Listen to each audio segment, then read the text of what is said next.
Hi everyone! Well, in the background is a tanker coming into the terminal. They seem to like bringing in the tankers first thing in the morning. So it's always interesting for me to watch while Blondie does her thing here on the beach. We're seeing cooler weather here in Baja California Sur with highs in the upper 70s this week and lows in the lower 60s. Still pretty great weather. Work continues at the boat, and this is what we've been up to this week. Before Mike and Paul left, we hiked up Cerro de la Calavera, Hill of the Skull, so named because of the grottos carved from sandstone that look like skulls. Of all of us, Lee was the fittest, but we all made it and were impressed with the view. Last weekend was the Festival of the Virgin of Guadalupe, and I don't know if this cavalcade had anything to do with it, but it was a surprise encounter on the road into town upon our return from an outing further south to Los Barriles.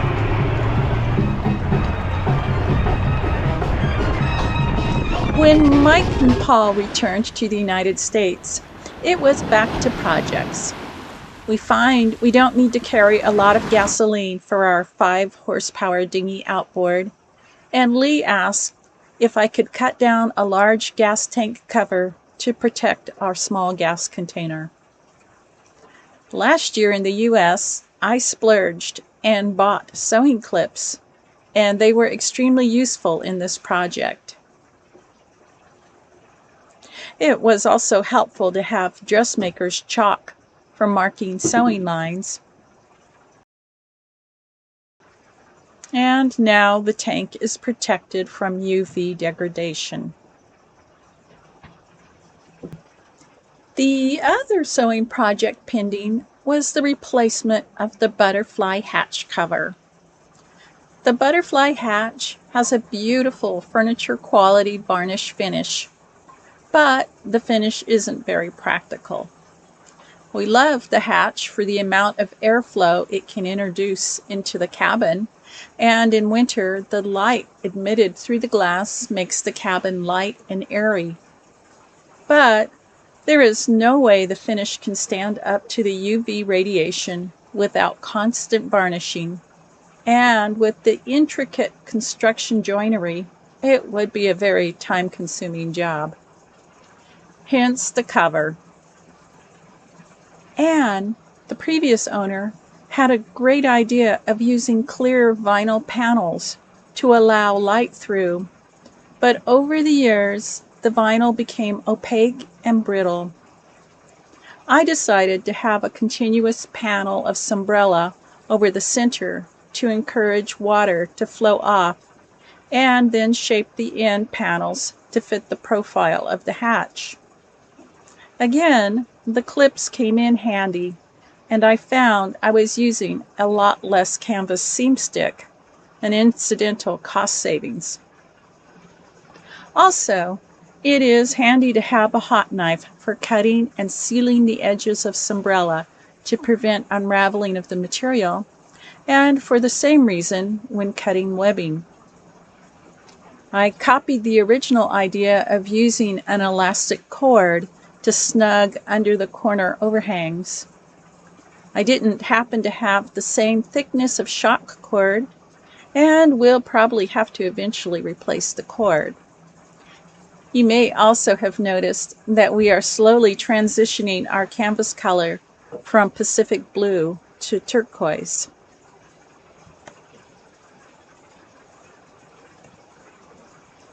The La Paz Cruiser Net at 8 a.m. Monday through Saturday on VHF Channel 22 is a great resource. And since we did not have the press required for replacing the bearings on our leaking raw water engine pump, Lee put out a request. I have a Sherwood raw water pump I need rebuilt. Who would be a good person for that? A Sherwood raw water pump. Anyone got any ideas? Scott, on content, who does have a press, was able to help us, and we had the pump back the next day, in addition to our backup pump, which he also rebuilt. Lee reinstalled the pump, and that brings us up to today. This morning, when I made the intro to this video on the beach, we had a clear plan for the day. Breakfast at 12:40, open the seacocks for the engine and water maker, then run the engine for half an hour to test the new rebuilt pump, alternator, and transmission, turn on and check the propane for leaks, and pack up the lazarette, all preparatory to day sailing. We got to this point. Ready? Yep, I'm ready. What was that?